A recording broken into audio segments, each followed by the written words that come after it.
All right, once again, welcome everybody to part two of our AEP educational series. We're very happy that you're able to join us today. Just a few reminders, please, if you would, keep yourself on mute during the presentations. If you'd like to ask a question, go ahead and please raise your hand using that function in Zoom. Otherwise, you can take yourselves off mute, pose the question, and I'm sure the presenters will be happy to answer that for you. I will monitor chat for everybody and we'll get your questions answered that way as well. So with that, I want to introduce Becca Blazik from Pavilion. And Pavilion has very kindly sponsored our educational series this year and allowed us to bring these educational programs to you free of charge. So Becca, if you would, just a few words from Pavilion. Yeah, absolutely. Thanks, Brian. And I'm going to go ahead and share my screen very quickly here. So hi, good morning, good afternoon, everyone. As Brian said, my name is Becca Blazak. I lead our partnerships at Pavilion. At a high level, what we're building at Pavilion is a place to help you find, use, and share contracts from peer public entities all in one place for free. We are longtime supporters of NPI and really excited to be the sponsor of this year's AEP educational sessions. If you were here at the last session, this overview of Pavilion will sound extremely familiar, but if this is your first time tuning in, hopefully this is helpful information just in terms of free tools to add to your toolbox and bring to life, I think, hopefully some of the work that you're featuring in your AEP application as well. To give you a little bit of context very quickly here, Pavilion really aims to empower you to deliver better, faster government. And the reason that we're building this is because largely a big experience that our founder, Marielle Reed, had while working with the city and county of San Francisco and seeing very close up how critical the work that procurement teams that you all do is for our communities. And seeing how collaborative that you all really are and how willing to share information you are, as well as learn from each other. I know this is experience I've had as well, getting to connect with procurement teams all across the country. But one of the things that I think we've observed is that tools for procurement teams can often be stuck in the 90s. You have to rely on phone calls and emails and maybe unfriendly websites to navigate information and find work that's already been done. And so we're really creating Pavilion so that we can build the free technical infrastructure to empower you to access all of this information all in one place and totally for free. So, what Pavilion practically does is helps you hopefully save time and a lot of money. You can use Pavilion to search the widest possible set of contracts in the country. I think at this point, we have more than 100,000 contracts from over 400 public entities and cooperatives. That number is really growing every single day. When you search, we show you results that are tailored to your entity's compliance needs and preferences. You can also access due diligence information by finding all the documentation for contracts directly on our website. And you can also take the next steps that you need to use a contract by getting in touch with suppliers directly from Pavilion as well. Just to give you a little bit of very quick context on what that looks like, I'm going to show you very quickly here. So when you head to withpavilion.com and you are logged in, right now I'm logged in as the city of Mesa, you can actually start searching right away.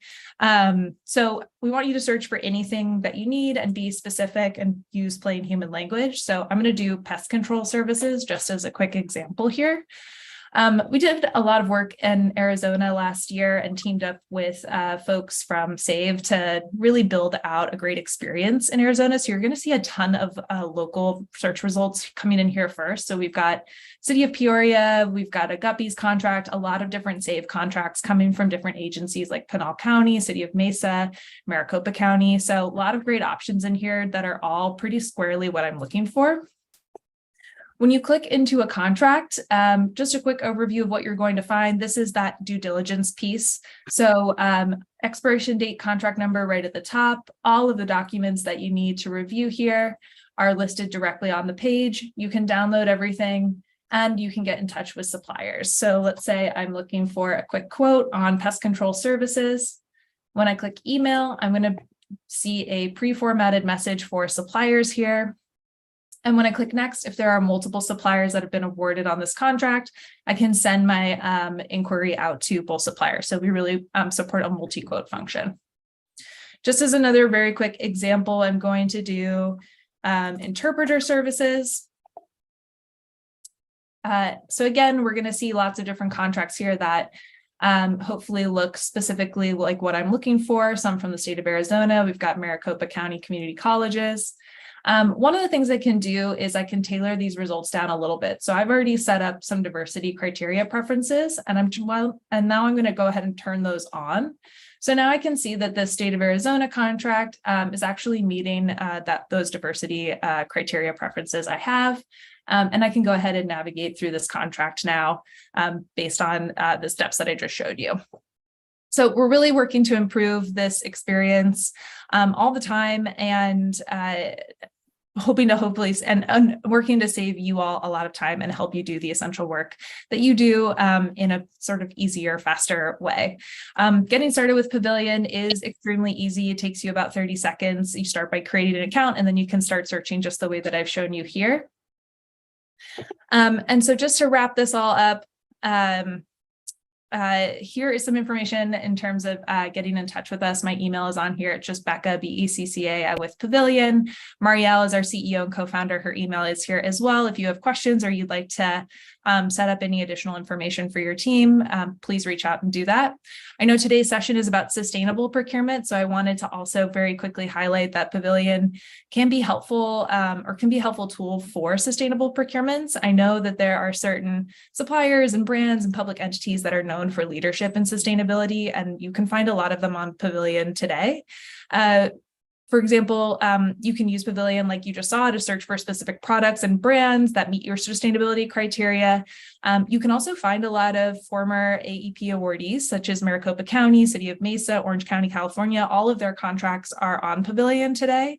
And I know that many of them have, or that they all have, a sustainability program because they've been awarded the Award of Excellence in Procurement. So I'm going to wrap it up there, but just wanted to tee this up as another hopeful, like I said, a helpful tool to add to your toolbox. And hopefully this information was useful for everyone. Thanks, Brian. Excellent. Thanks, Becca. And again, thank you to Pavilion for sponsoring our educational sessions. It's very helpful. I will tell you that I use Pavilion quite frequently, and it's a very, very easy tool to use. And I love those examples from Pinal County, Arizona, where I was born and raised. Both Christina and I know Pinal County, so that's kind of fun. Becca, we did have one quick question for you, and I know the answer, but I'm going to let you answer it. Michelle Blizzard asked, is this mainly for the West Coast or national? It is national. Thanks for your question, Michelle. And I'm sure, Brian, you could have answered that as well, for sure. I highlight Arizona because like I said, we have done a little bit of work, particularly to partner with the regional cooperative SAVE last year, which means that when you search for contracts in Arizona, you're going to have a pretty amazing search experience because of all the local data that we have there.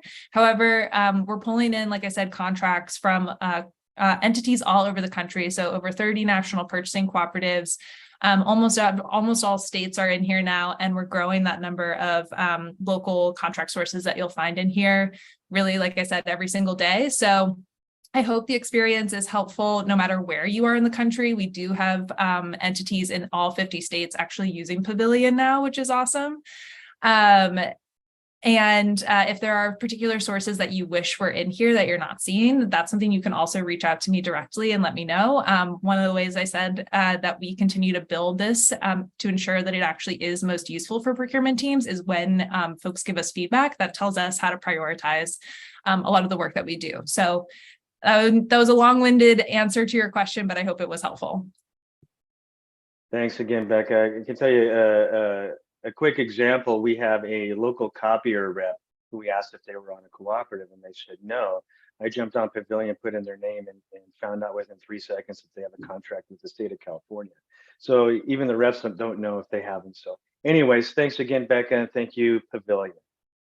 Now we're going to move on to our educational topic for the day, which is Model Submittal Review for Criterion 15 A and B, Sustainable Procurement Policy Program, and Sustainable Procurement Best Practices. With us today to cover this topic is Chris Spriano, who is the Technical Programs Director with SPLC, or the Sustainable Purchasing Leadership Council. And we also have Christina Pryor, who is an AEP evaluator, but also the procurement manager from the city of Chandler out in Arizona. So thank you both for being here with us today. And again, if you have any questions, feel free to throw it in chat, raise your hand, or you can take yourselves off mute and ask the question. We'll be monitoring those throughout. So Chris, go ahead, take it over, please. Great. Thanks, Brian and Christina, for helping us get this presentation together. As Brian said, my name's Chris Briano. I work for the Sustainable Purchasing Leadership Council.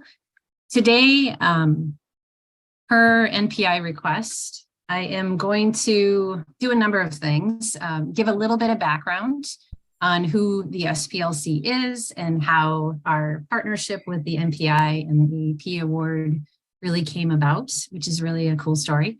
And then I'm going to spend most of my time providing some definition around the first part of the criteria 15, which is what exactly is a sustainable procurement program, sharing some definitions, sharing some examples of both beginner and advanced programs and how some of those organizations might demonstrate that they have a program. And then lastly, we'll talk a little bit about the best practices checklist and how that docks into a successful sustainable procurement program. And of course, leave plenty of time for questions and answers for both Christina and myself.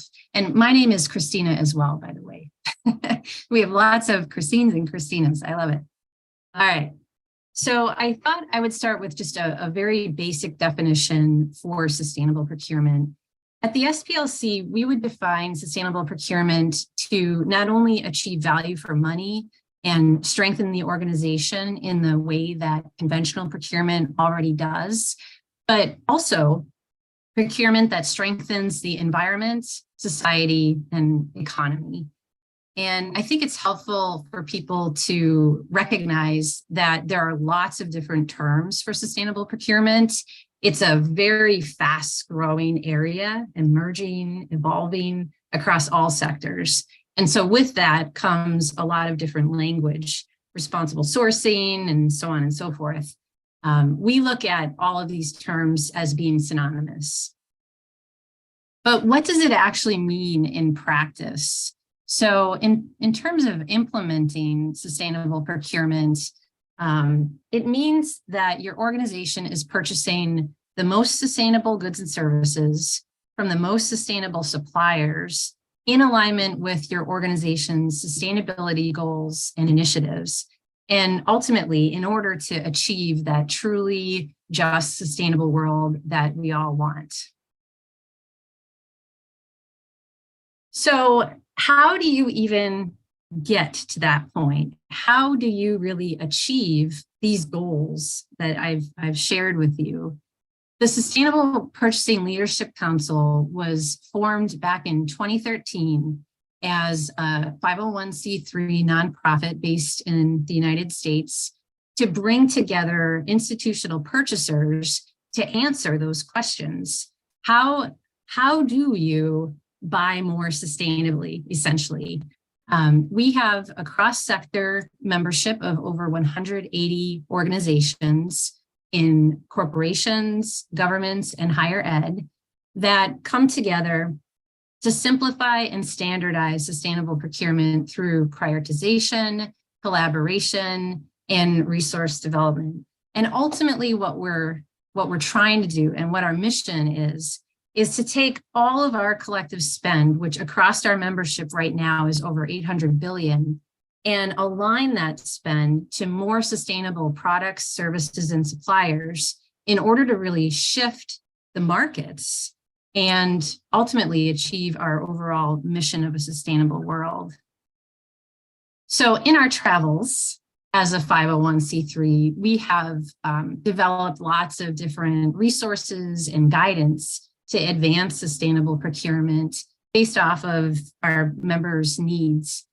And so we often look for partnerships with aligned organizations like the NPI to offer those resources to and help a broader community really integrate sustainability into procurement So it was a very natural fit, I think, for us to provide some of our resources in the context of the AEP award, and really recognizing that you've already got an amazing mission to promote procurement excellence through many different ways.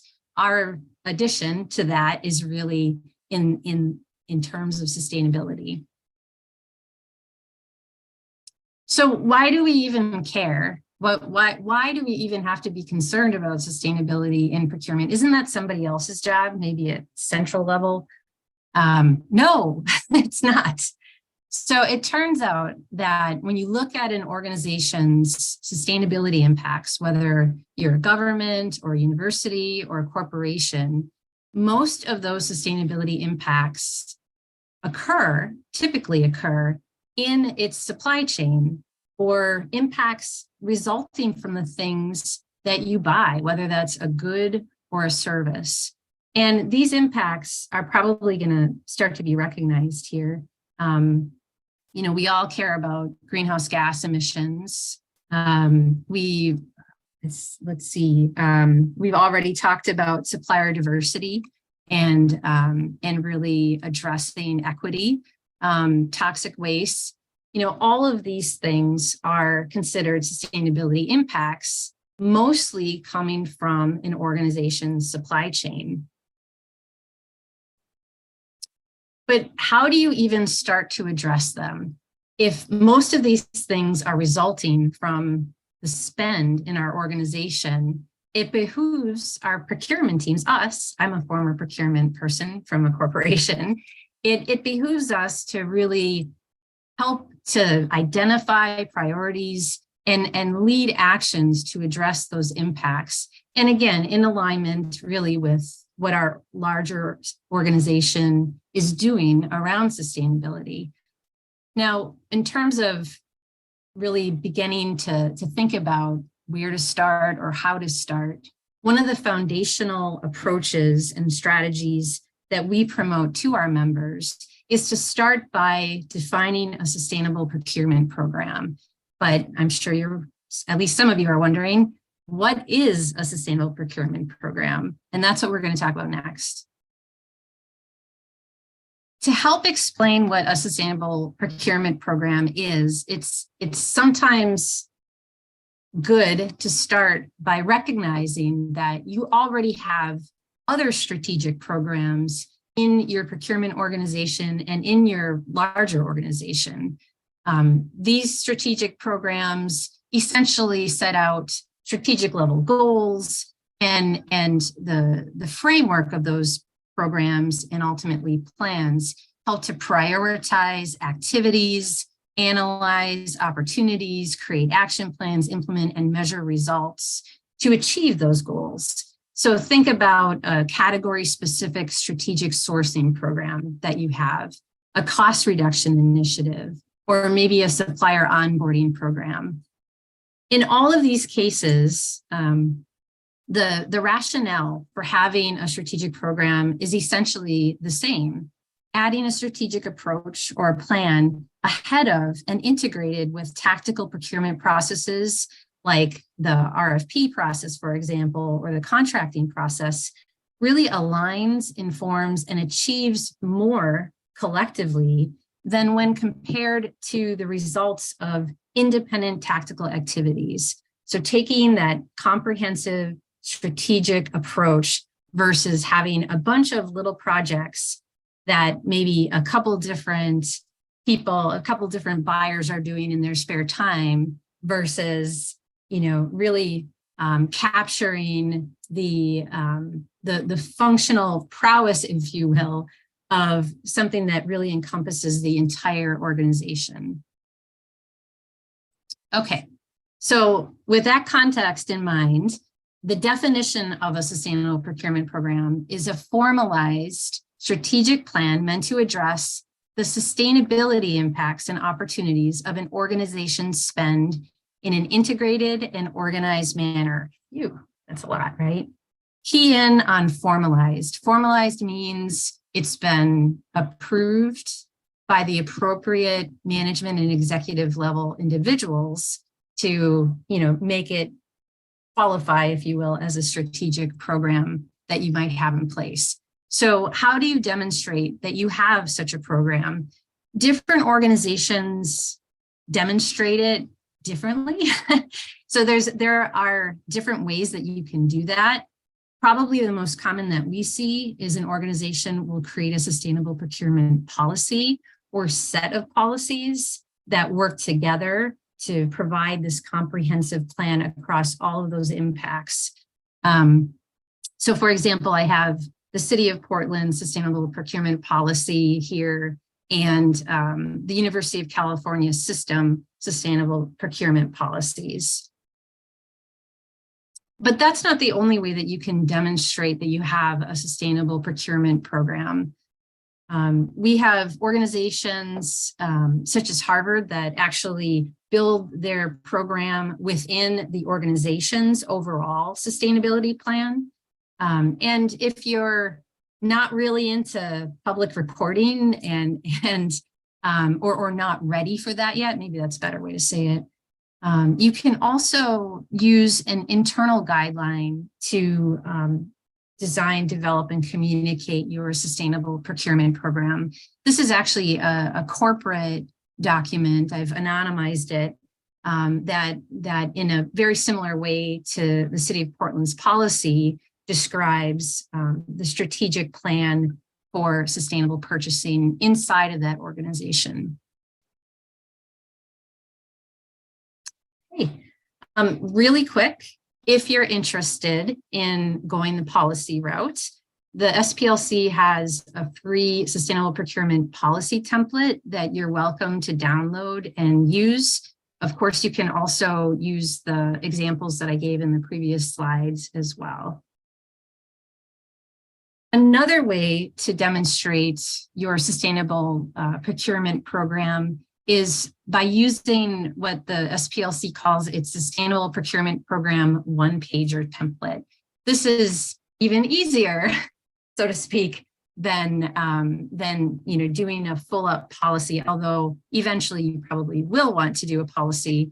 But at least to get started, you can really work with your stakeholders, work with your appropriate category managers that might be involved in specific activities, and together really come up with a vision for your sustainable procurement program, a list of prioritized impacts, the environmental, social, and economic impacts that you're focused on related to your spend, specific strategies, prioritized strategies that that address those impacts, some initial goals and metrics that you'll use to demonstrate progress in each of the strategic areas, and then an alignment and listing of solutions or projects that will essentially help you achieve those goals and metrics.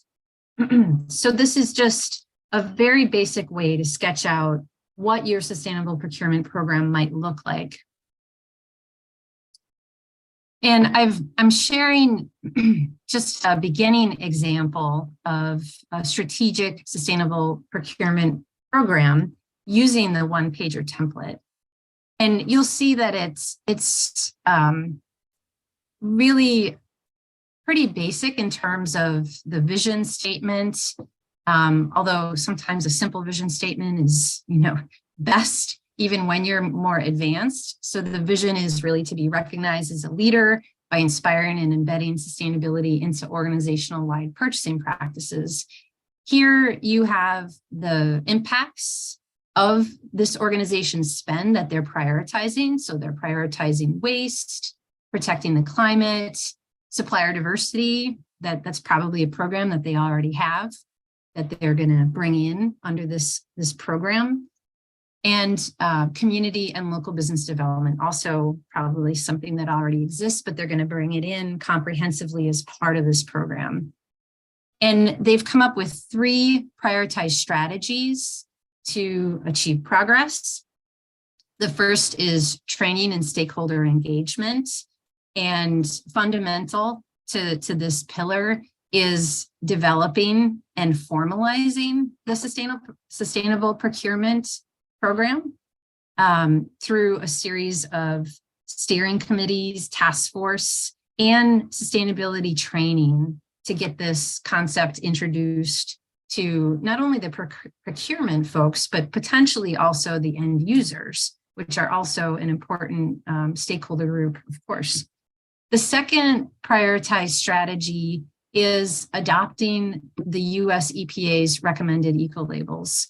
So if you're not aware, the EPA has a great free website that has done the due diligence to prioritize specific eco-labels that you might consider in cleaning supply purchases, for example, IT electronics purchases. So it's a natural initial step in aligning to those recommendations.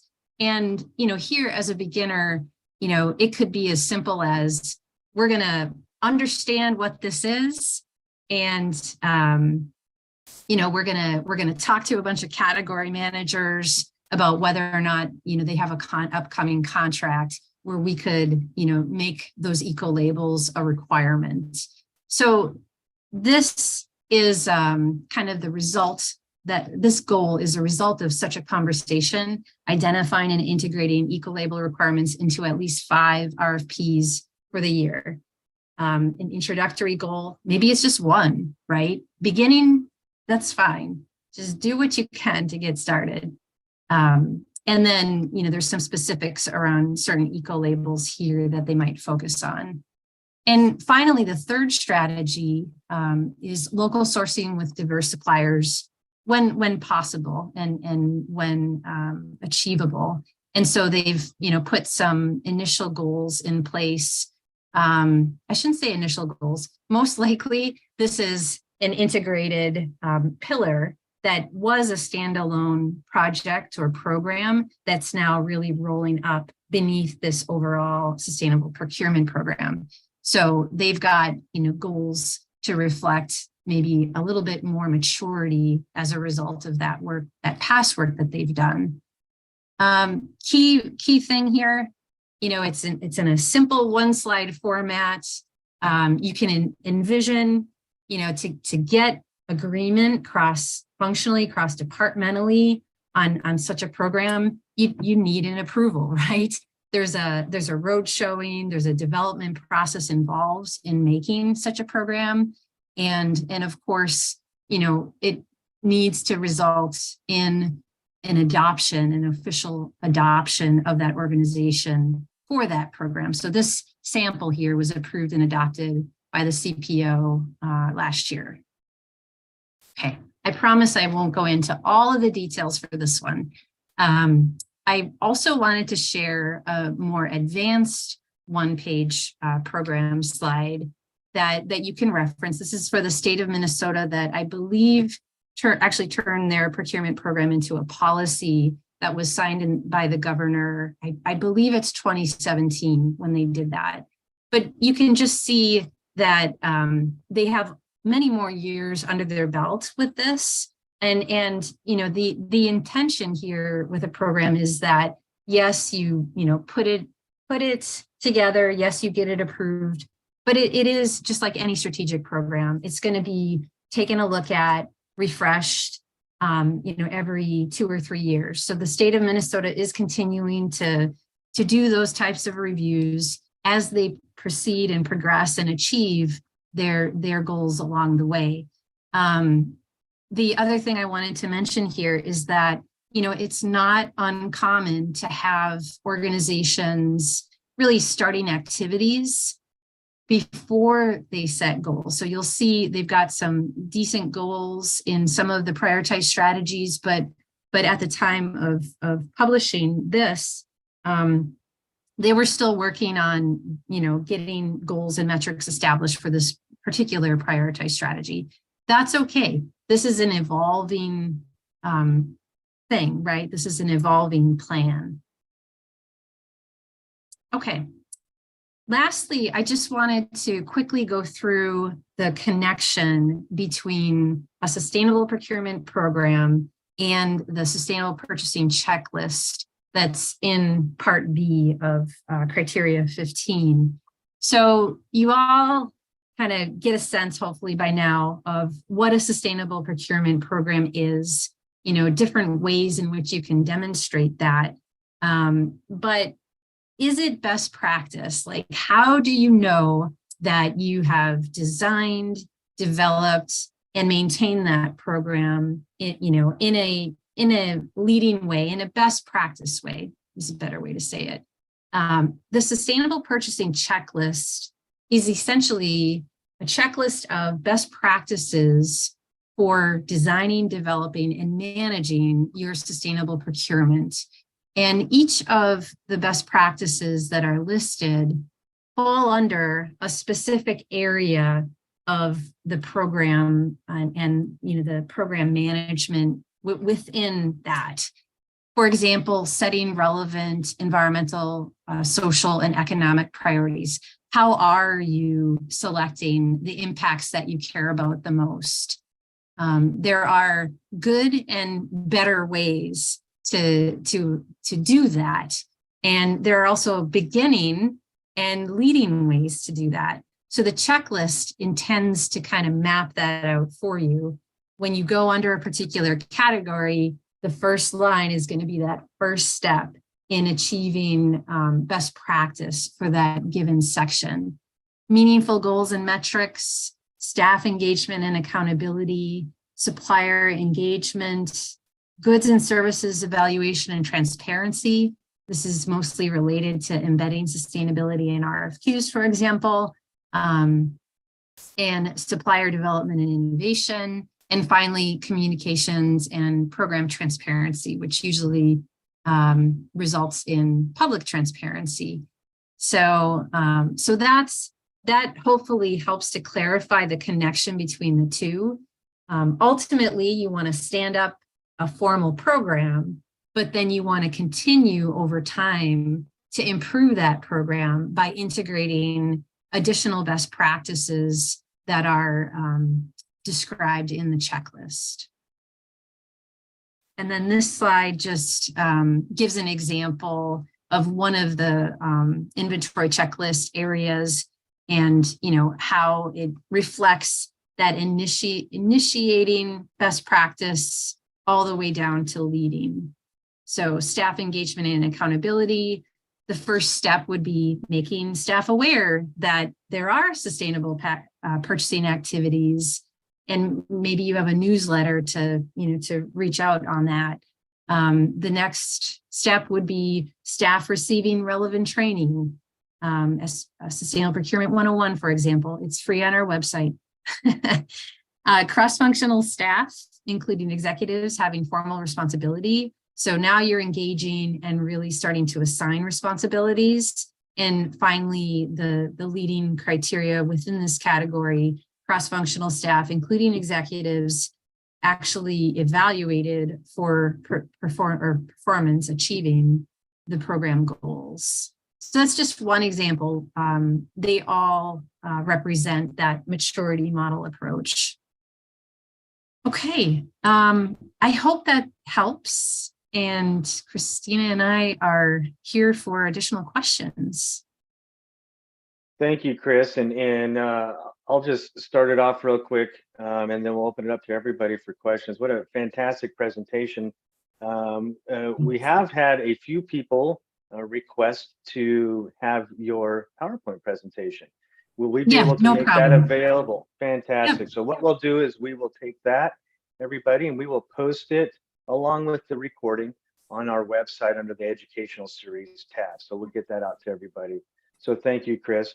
And I would like to open it up to anybody for questions. Feel free to put it in the chat or take yourself off mute and just ask the questions.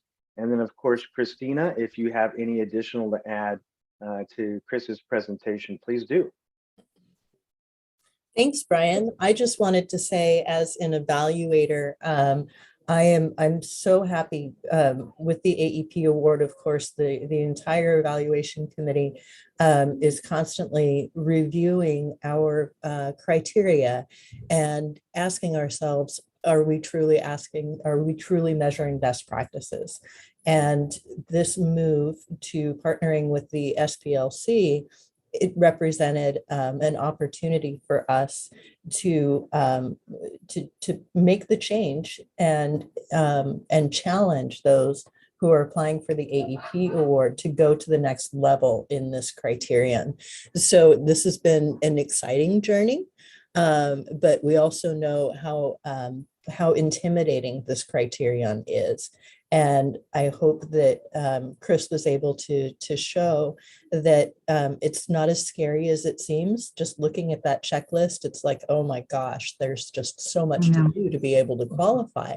And really, there's not. We're looking to see that you've just started the journey. And I hope that the presentation today showed that.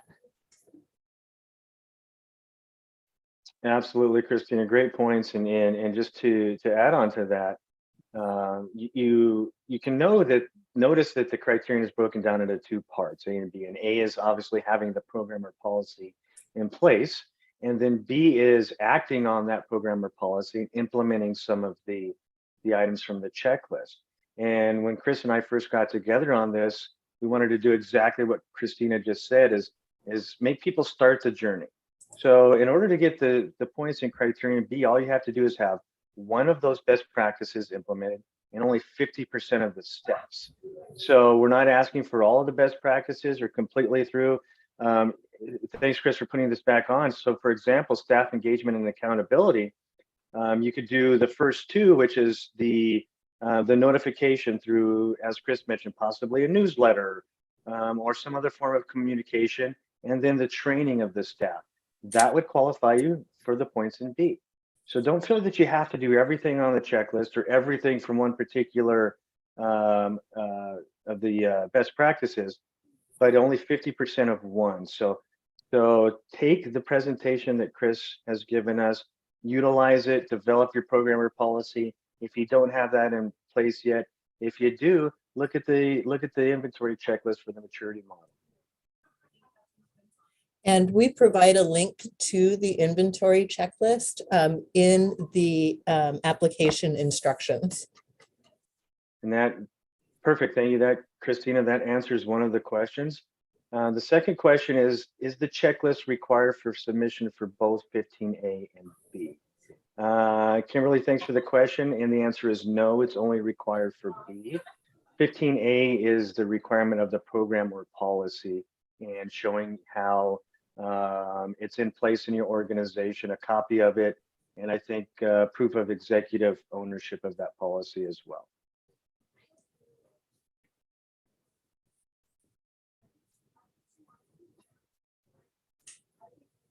What else?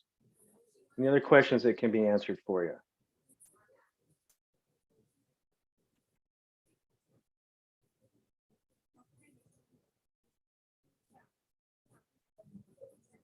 Anybody on the meeting today have a great program or policy they'd be willing to share?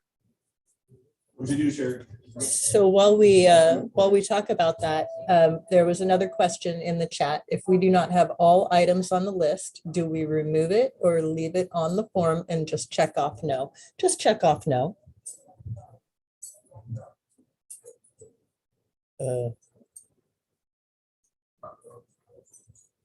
Excuse me, guys, I have to mute myself for just a quick second. I have an entire squadron of firefighters walking through my floor. Excuse me, one moment.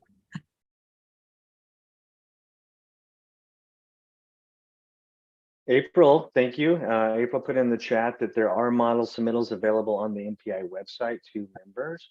And I will also mention that if you are not an NPI member, you can join for as little as $130, and it gives you $200 off of your AEP application, and you get access to those model submittals. So if you're submitting an AEP application and you're not a member, you're losing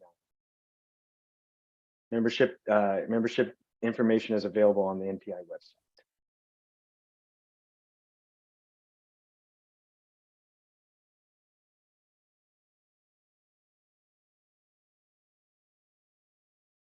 Thanks, Chris. You put in the chat the link to the policy template and intro to sustainable procurement in the meeting chat.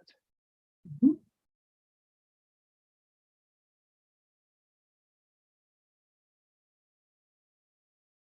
I'll leave it open for a few more seconds to see if we have any additional questions or comments. And since we have the time, you can ask questions about the other criteria in the application if you wish.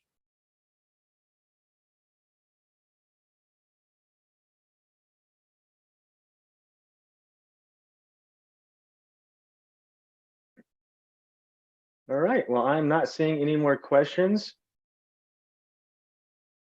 I will let everybody go and have a few minutes back in your day. I appreciate everybody attending. Thank you again to Pavilion. Thank you, Chris, and thank you, Christina. If you have any additional questions, you can always email me at aep@npiconnection.org, or you can contact any of the evaluators that are listed on our website. Quite a few of those who are in attendance today. So thank you very much. We appreciate it, and we'll see you in 2 weeks for a review of Criterion 18. Thank you all.